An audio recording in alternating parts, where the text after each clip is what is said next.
Secretary of the Interior Ken Salazar hosted a forum on hydraulic fracturing to examine best practices to ensure that natural gas on public land is developed in a safe and environmentally sustainable manner.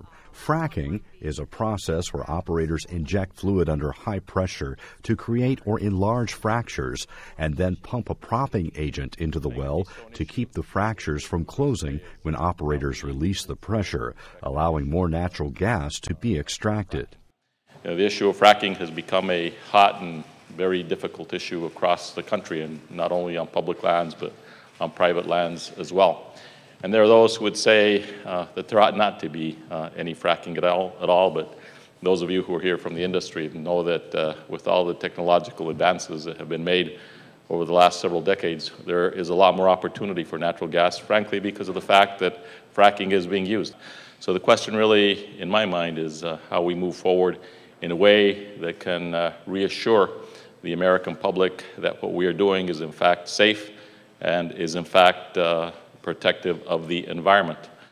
Carol Browner, Assistant to the President for Energy and Climate Change, emphasized the President's commitment to develop natural gas as part of America's clean energy portfolio.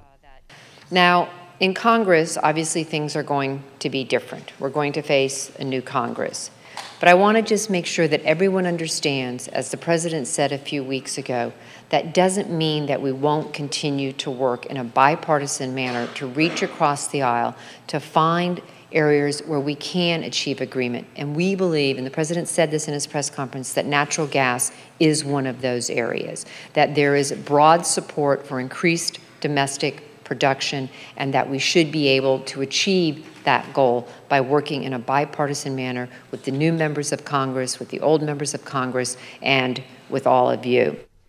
The first panel discussion at the forum focused on the current practice of hydraulic fracturing on BLM lands and its potential impacts, while the second panel discussed regulatory considerations associated with hydraulic fracturing on BLM land.